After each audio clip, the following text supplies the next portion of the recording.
या बातमीपत्राचे प्रायोजक आहेत pro rich look skin and hair studio.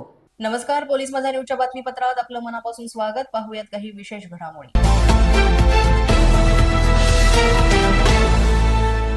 महिला स्टाफ कडून तुम कौन होते हो मराठी बात करने के लिए बोलने वाले असा प्रश्न तिने उपस्थित केला.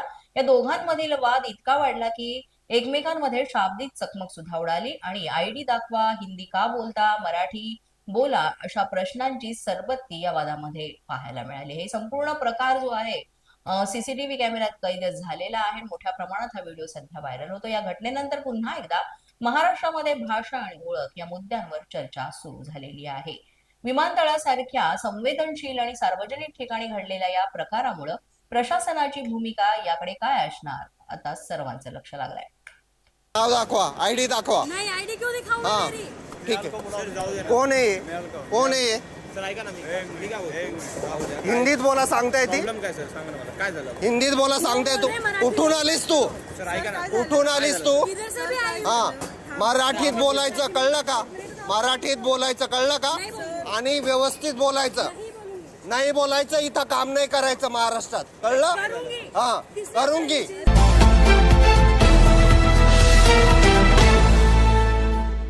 मथुरा जिल्ह्यातील नवीपूर इथे गौ तस्करांनी प्रसिद्ध गौसेवक चंद्रशेखर उर्फ वसावाले बाबा यांना गाडीखाली चिरडून ठार मारल्याचा आरोप करण्यात येतो. या घटनेमुळे परिसरातील वातावरण चांगलंच तणावपूर्ण झालं. घटनेच्या निषेधार्थ संतप्त नागरिकांनी आग्रा दिल्ली महामार्ग रोखत जोरदार निदर्शन केलं. या आंदोलनादरम्यान जमाव आक्रमक झाल्याचं पाहायला मिळालं. दगडफेकीच्या या प्रकारात एसडीएफ आणि पोलिसांच्या वाहनांचं मोठं नुकसान झाल्याची माहिती मिळते. परिस्थिती नियंत्रणात आणण्यासाठी सुरक्षा दलांनी तत्काळ घटनास्थळी धाव घेतली आणि तणाव कमी करण्यासाठी प्रयत्न सुरू केले. प्रशासनाकडून संपूर्ण परिस्थितीवर बारकाईनं आता लक्ष ठेवण्यात येत आहे आणि याचा अधिक तपास सुरू झालाय.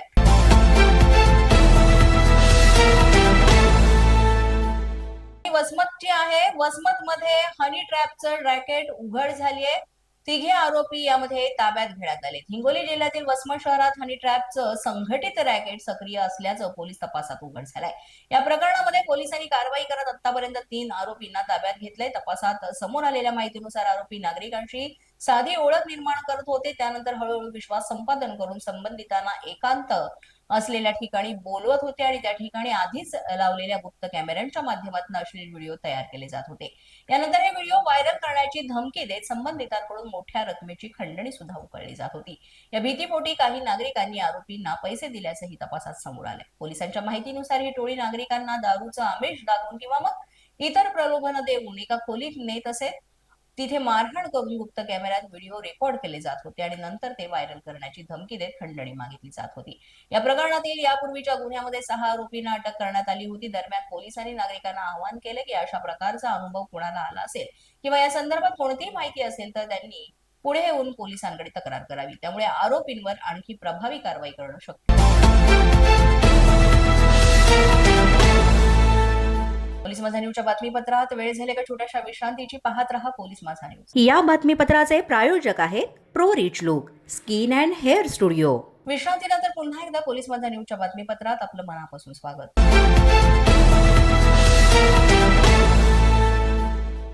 नाशिकमध्ये जखमी प्रकरणातील फरार आरोपीला अटक केलेली आहे. नाशिकमध्ये गंभीर दुखापतीच्या गुन्ह्यातील गेल्या 1 महिन्यापासून फरार असलेल्या आरोपीला अंबड गुन्हे शाखा युनिट क्रमांक 3च्या पथकाने ही अटक केली. या कारवाईमुळे शहरातील गुन्हेगारीवर अंकुश आणण्याच्या प्रयत्नांना आता यश आल्याचं मानलं जात आहे. या प्रकरणात फिर्यादी नरेंद्र ताजनपुरे यांच्यावर जुन्या वादातून जीवघेणा हल्ला करण्यात आला होता. पोलिसांनी दिलेल्या माहितीनुसार ऋषिकेश आवारे यानं त्यांना बोलावून घेतल्यानंतर त्यांच्यासह मयूर बनकर, स्वप्नील बनकर आणि प्रसाद उर्फ नंदू आवारे यांनी लाकडी दांडका आणि चाकून हल्ला करून गंभीर जखमी केलं होतं. या प्रकरणी नाशिक रोड पोलीस ठाण्यामध्ये गुन्हा सुद्धा दाखल करण्यात आला होता आणि गुन्ह्यानंतर प्रसाद उर्फ नंदू कैलास आवारे हा आरोपी फरार झाला होता. गुन्हे शाखेतील पोलीस कर्मचारी भगवान जाधव यांना मिळालेल्या गोपनीय माहितीनुसार चेहडी पंपिंग परिसरात सापळा रचून या आरोपीला ताब्यात घेण्यात आले. अटक करण्यात आलेल्या आरोपीला पुढील कारवाईसाठी आता नाशिक रोड पोलिसांच्या ताब्यात घेण्यात आलेलं आहे. ही कारवाई पोलीस आयुक्त संदीप कर्णिक, उपायुक्त किरण कुमार चव्हाण, सहाय्यक पोलीस आयुक्त संदीप मेटके यांच्या मार्गदर्शनाखाली अंबड गुन्हे शाखा युनिट क्रमांक 3च्या पथकाने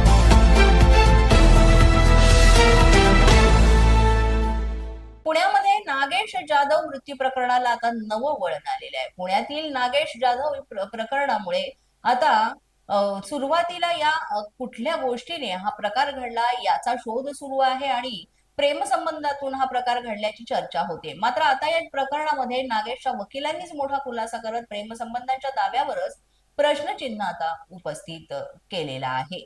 वकिलांच्या मते नागेश जाधव याला खोट्या अफवेच्या आधारावर लक्ष करण्यात आलं. एका मुलीने त्याला घरी बोलावलं आणि त्यानंतर तिच्या नातेवाईकांसह एकूण 12 जणांनी संगनमत करून त्याला बेदम मारहाण केल्याचा आरोप करण्यात आलेला आहे. या मारहाणीमध्ये नागेशचा दुर्दैवी मृत्यू झाला. नागेशच्या कुटुंबियांनी केलेले आरोप धक्कादायक आहे. त्यांच्या म्हणण्यानुसार नागेशला इमारतीच्या टेरेसवर नेऊन कपडे काढून अमानुष मारहाण करण्यात आली. तो पाणी मागत असतानाही त्याला मदत करण्यात आली नाही. इतकंच नाही तर घटनास्थळी पोलीस उपस्थित असतानाही मारहाण सुरूच होती असा गंभीर आरोप कुटुंबियांनी केलाय. या प्रकरणात न्यायालयात सुनावणी झाली असून सरकारी पक्षानं ही हत्या अत्यंत क्रूर आणि संगनमतातून केल्याचं स्पष्ट म्हटलंय. न्यायालयानं 9 आरोपींना पुढील कारवाईसाठी तपासासाठी 5 दिवसांची पोलीस कोठडी सुद्धा सुनावलेली आहे. यामध्ये उर्वरित आरोपींचा आता पोलीस शोध घेत आहेत. पोलीस माझा न्यूजच्या या बातमीपत्रात आज इतकंच. तुम्हाला आमचं बातमीपत्र कसं वाटतंय याबाबत अवश्य अभिप्राय कळवा. यासाठी पोलीस माझा न्यूजचं युट्यूब चॅनल सबस्क्राईब करा. तसंच आमचं फेसबुक, इंस्टाग्राम आणि ट्विटर अकाउंट फॉलो करा. अधिक माहितीसाठी आमच्या www.policemazhanews.com या वेबसाईटला भेट द्या. आमचे अधिकृत प्रतिनिधी व्हायचं असेल तर स्क्रीनवर दिलेल्या क्रमांकांवर आजच संपर्क साधा. आजच्या बातमीपत्रात इतकंच. पुन्हा भेटूया पुढील बातमीपत्रात. तोपर्यंत पाहत रहा पोलीस माझा न्यूज.